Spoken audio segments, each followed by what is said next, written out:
I don't have a specific question about myself. I'm a hairstylist, so every day people come into me like, did you see what so-and-so did? Did you see what's going on in the news? And I really don't watch the news. Then you're no help at all. I try to change the conversation. But my question is, the leaders of the world, are they connected? What kind of source they're connected to? Why do they have so much power to do whatever they want to do? And even though it's not the nicest things for the world. Law of attraction is a powerful thing, and so is momentum. What most people don't understand, and maybe even don't want to hear, is that let's say you are part of a society or a family or a whatever that disagrees with something that the powerful people, you say, are about. Your pushing against it adds power to that. And so without even meaning to be a contributing factor in the impetus of that, you are, because you stayed stuck in step one. You could have an emphatic step one moment and really know what you don't want, and at the same time light up the other end of the stick. But it's hard for you to see that end of the stick when you are engulfed in this end of the stick, but your inner being is seeing it and calling you. And so once you realize that feeling terrible isn't good for you and isn't good for any of your causes either. So we hear your question in exactly the way you meant it.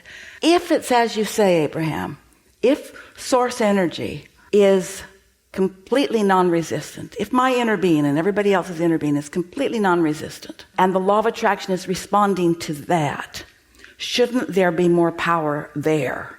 And we say, there is.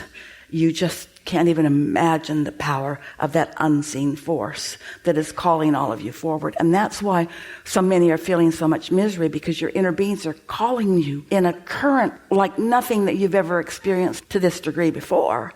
But in your attention to what's happening, memoir, what is just messing with your mojo. It's keeping you from finding that. Not always. Doesn't take many to take the bounce. In other words, this is big and it's a stretch. If Esther could find a way to feel about what you're talking about, the way she felt about the teenager that flipped her off, thank you for the benefit. Thank you for the launching of my rocket. Thank you for the awareness of my confused or lack of focus. That's a big thing to ask, we know. But nobody gets to control the world. Nobody gets to control your world. And there are those who want to and think that they get to, but they don't. And it makes them crazy when they can't control you. But the universe is not going to make them the exception. And when you believe that they are, that doesn't work out well for you. They're not. So the law of attraction is responsive to whatever's going on. So momentum can go. The train's going 100 miles an hour that way, and you want it to go 100 miles an hour that way. You don't want it to stop all at once and go that way. It would destroy everything on the train. But as your intention is this and this and this and this, as enough intention is that, then the train slows down and begins going that way.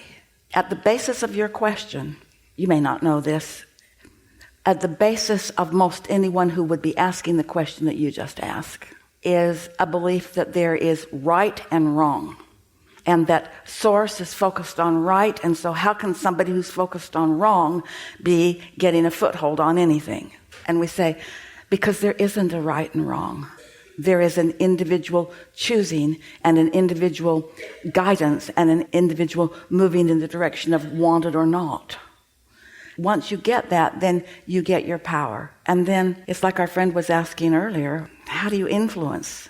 And we say, really words don't teach, it's just through the clarity of your example. But as you find ways of thriving anyway, as you find ways of finding love even when it feels impossible to feel it, as you are a selective enough sifter that you can find enough reasons to keep yourself pretty steady in the day, There are people that would say, then you're not doing your work. If you're not taking up everything you've got against the stuff that you do not want, then you're not doing your part. And we say, what part is it that you're doing when you do that? You're adding to. People talk about elections and voting for someone. And it is so interesting that almost everybody that wanted that guy vibrationally voted for that guy, and almost everybody that wanted that guy vibrationally voted for that guy, because most people cast their vibrational votes by pushing against something, so nobody got what they thought they wanted. And so understanding the laws of the universe is the only way out of this. We don't mean out of this will pass. We mean out of this turmoil that you feel.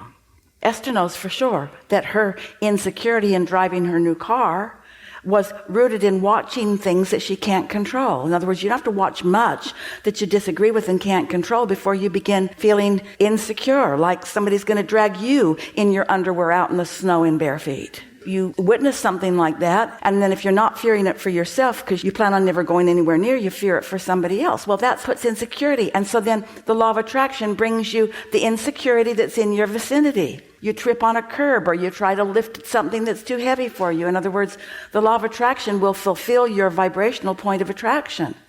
So you've just got to decide what you want your vibrational point of attraction to be, and want the best for everyone. Want the best for everyone.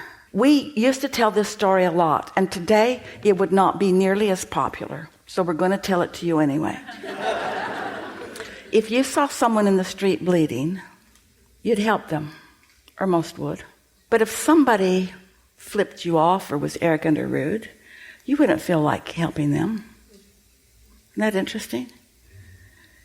Because you're responding to what they're doing instead of to who you are. When you respond to who you are, it always gets better and better and better and better.